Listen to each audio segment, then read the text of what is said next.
Hey team, it's Ripper here. Hope you guys are doing fantastic today. This is a review that I did not think I would be doing, but we're going to do it because I actually had some pretty incredible results, and I hope you really enjoy it and maybe really think about the Yamagiri. But before we begin, hey guys, thanks for supporting the channel. Like, subscribe, bell button below if you want to support where we're going with this. We're at 1,100 on our way to 1,200. We can't thank you guys enough. Our ultimate goal is 2,000 for the rest of the month, and we're going to do a ship giveaway at 2,000. We're going to give a Destroyer premium, that is, since we're a DD main. It'd be fitting and appropriate to give away a ship to thank you all for those that supported the channel and just really having a great time doing this, about learning how to shoot ships, sink ships. Let me start that again. Learning how to sink ships, shoot ships, sail ships, and have a blast doing it at the same time. And we're having a great time with you guys as well, building community and just growing the channel. So let's get right to it. Yamagiri. Now, I know there's a lot of mixed opinions and reviews about the Yamagiri, or even the tier 11 kind of, or you want to call them super ships nowadays. A lot of controversy about them. Really, it's just tier 11. I believe I would not be surprised if they introduced tier 12. I think it's because they're just running out of room, and they need really to grow their player base, and they need to give another level. And honestly, now with the way the meta is today, I don't really play anything lower than tier 10, maybe tier 9 for ranked, but tier 8, it used to be fun in my opinion, but I find more enjoyment in playing tier 10. Let me know what you think. Do you think tier 8 is still viable? Is it still fun? I just haven't touched a tier 8 ship in a very, very long time, unless it's in a ranked, and you know rank is good for steel. But really, this is the tier 9 is kind of iffy, but with everything with super ships and tier 10 ships being super powerful nowadays, playing anything lower is just, one, is not enjoyable in my opinion. Slow rate of fire, slow guns, slow everything, no gimmicks that are really worthwhile that you see until you get to the tier 10 and tier 11 realm. And that's exactly why I enjoy playing this genre a little bit better in this level. So, and you're seeing it right there in the background, the Yamagiri. What is its bread and butter? It's just a torp machine monster. This is what Shimakaze, I believe, used to be like, where you had 3 6-tube torpedoes. So that's 18 torpedoes that you could launch out there. And mind you, this is actually a little bit, I would say, a little bit better reload than a Shimakaze, because Shimakaze, you have to wait about 2 minutes. Here, you can actually get it down to maybe 100 seconds, maybe even 90 seconds if you want. And look at the spread right there. The amount of torpedoes you're launching is just ungodly. And then with the 20 ranged torpedoes, and we'll get a hit right here. Boom, there's one. And look how much damage I just did on that Smolensk right there. Just unsuspecting. Oh my goodness, there it is. Splash 1 RP back to 40. That's first blood. And this is like reactions. This is the actual reaction I had. I was like, oh my gosh, did that just happen? And I did not expect that. And you have to understand those torpedoes are still going. And I have about 19 seconds before the next set of torpedoes is ready to go. And again, mind you, there are 18 of them about to be launched from my side here. And like I said, the Yamagiri, that's its really specialty. Now, also the cool thing, just like the Dalarna, you actually have a selection between 2 types of torpedoes, and you can change them on the fly.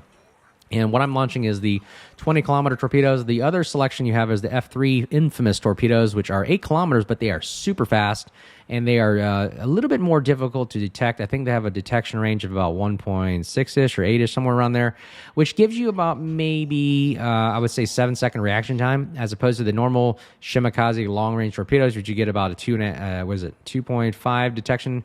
That is almost double, so you're probably getting at least a good maybe 10 to 12 seconds reaction time. So a little bit more easier to spot, but man, these things pack a wallop. Some of the Japanese torpedoes have some of the most damage that you have to be using against a torpedo or a battleship or a cruiser, and they're incredible.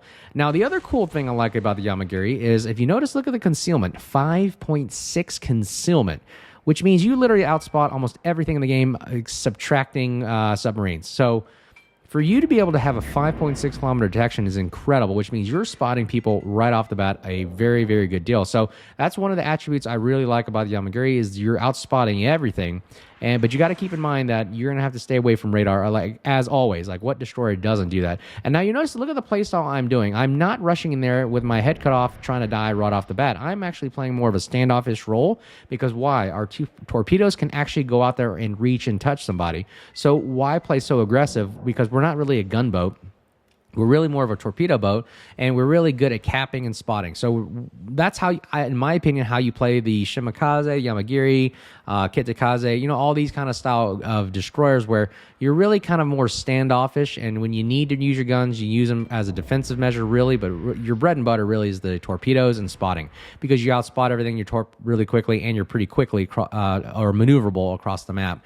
So that's, you see the play style we're doing right now. We're really just keeping a whole enemy flank at bay right now. You notice it's just me in the front and just literally spotting and torping, just like I should be doing, keeping this Friesland that's shooting in the smoke there, and then the Napoli and everybody else just kind of like, hey, there's a lot of torpedoes coming at us.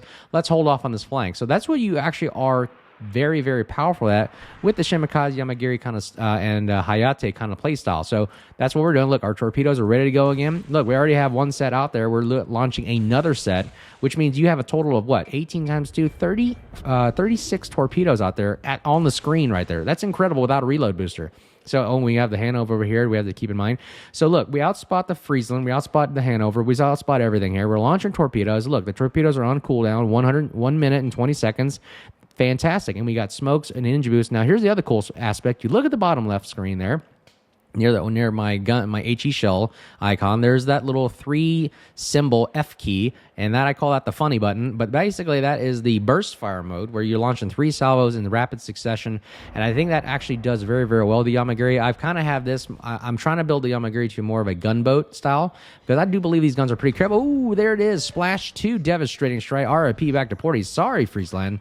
Or I'm sorry, that's the Groningen. That's the renamed version of the Friesland. But Groningen takes a hit. That's our second kill of the game. My gosh, this thing is powerful. I knew that was going to happen because I literally just launched 18 torpedoes in that smoke. And remember what I say about smoke. Smoke is torpedo magnets, so don't sit in smoke like that Groningen did. That's a lesson learned right there. Good tactic. What could he have done to counter that? Really go out of the smoke and try to go one-on-one with me, because he outgunned me. But again, that is here nor there. We'll just keep on moving as we are. Press forward. We got the Schroeder going right there.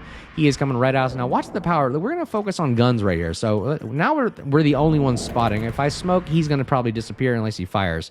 So let's see if we can use the gun. Now look at the gun reload. It's only 4 seconds. Now if I attach Fearless Brawler to this build, which I am going to, you can get the gun down another minus 10%. So if we get spotted, that's another 10% we get there. We're going to launch these torpedo spreads, one in the middle, probably one to the left of him.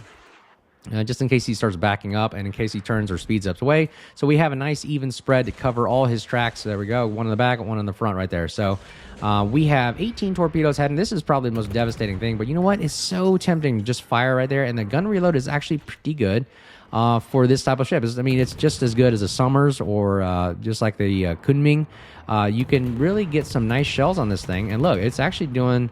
You could start some fires. We can get some shells. I wonder if I can get this, get a gun hit here. Oh, we start a fire, and we kill him with guns and a Yamagiri. That's splash 3, RIP back to Porty, and we have ourselves 3 kills, potentially, on our way to a Kraken right here. So, torpedoes were shot in vain, don't worry, but guess what? We got 1 minute on cooldown, and we are now having this Hanover here.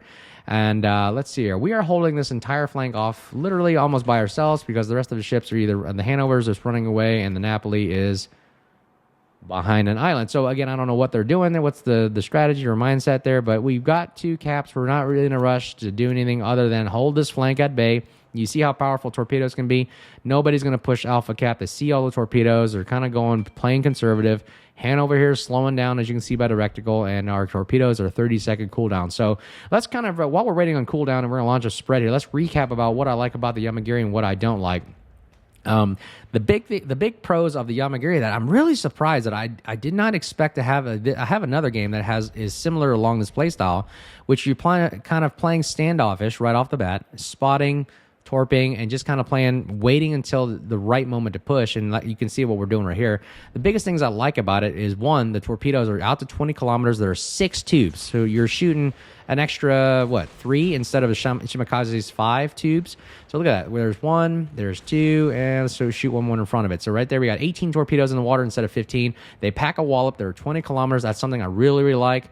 Detectability, they're going to get spotted from a mile away, but there's nothing more you can do with this amount of torpedoes. And this looks like a nice, juicy spread right here. We got the Hanover, and we're also using guns, because why not? He's about to take a full slap in the face, and boom! boom, splash, 4 RP back to 40, and that's our 4th kill in the Yamagiri, up to 79,000 damage, and that is how we play that game. But let's go ahead and recap. I think the game is pretty much won now, but again, I won't bore you. I'll probably just speed up, but let's go recap while we're finishing out the video here. The biggest things I like about the Yamagiri: 1, it's the ability to shoot that many torpedoes long range. The concealment, 5.6. You can't beat that. That's pretty incredible unless you're a submarine or a CV with airplanes.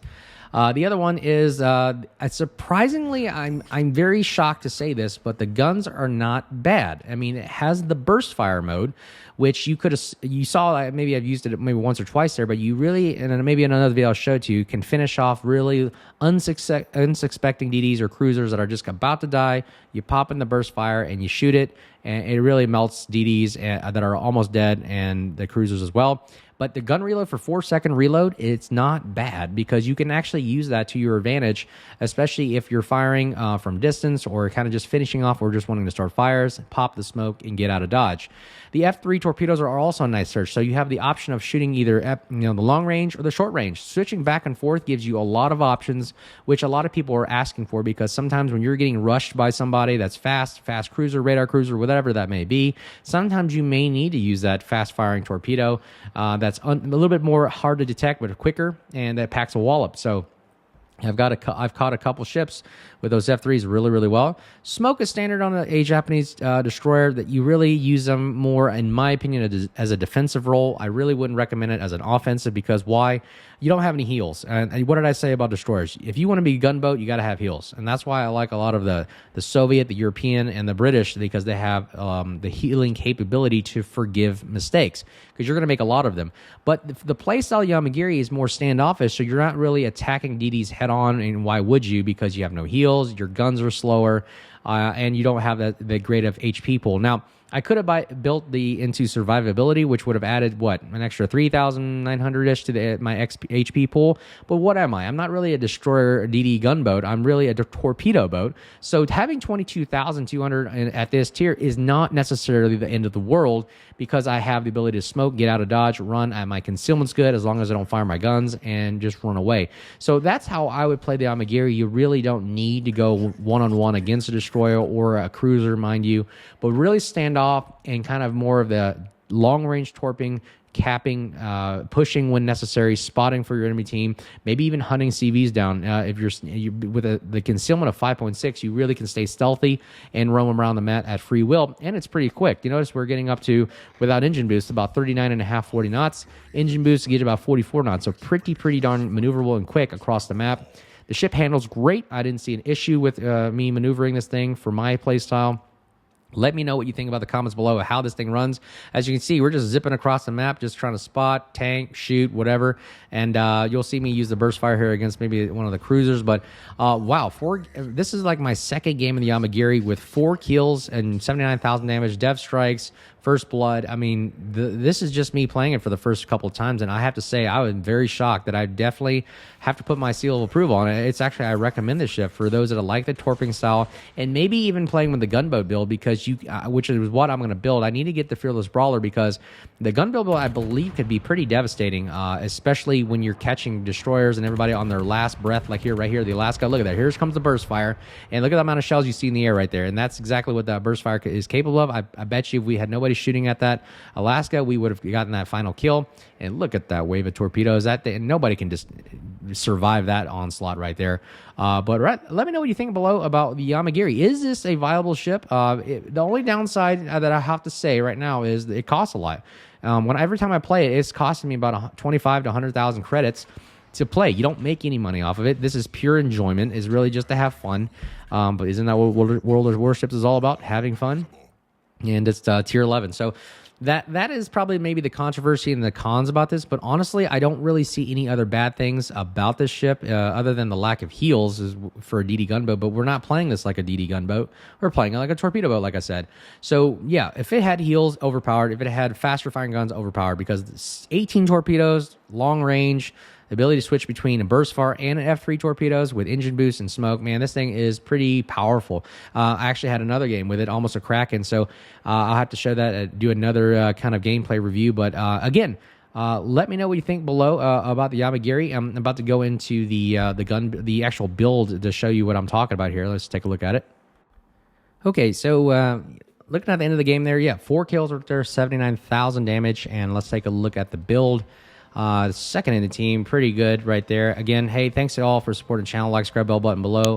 We could not do this without you. And again, just don't forget, 2,000 at 2,000 subscribers, our goal, we're going to give away a premium DD. Stay on the lookout for that. And look at that right there, 146,000 credits it costs to play this thing. It's totally not worth it for making money, but it's just pure enjoyment. So let's take a look at the build. Standard torpedo build, both more for concealment, propulsion, stop starting, and for torpedo reload. And you can see right there, I've added adrenaline rush, the torpedo reload, and the advanced AFT, whatever you want to call it. Concealment is a must. You definitely have to have that to get the concealment down. You notice they're down to 5.6. Pretty incredible.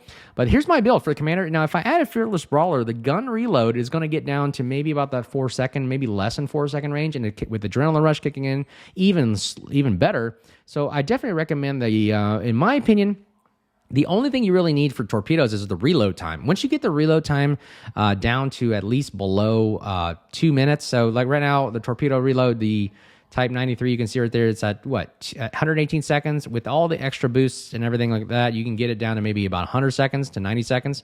And then the gun reloads, getting it down below 4 seconds is a must. So that's why I wanted to equip Fearless Brawler, maybe do a video about that. And you can see maybe we get it down to 4 seconds. This thing might be an actual viable gunboat build for maybe destroyer hunting and spamming. But hope you guys are doing well. See you, and let me know what you think. And we'll see you next time. Cheers.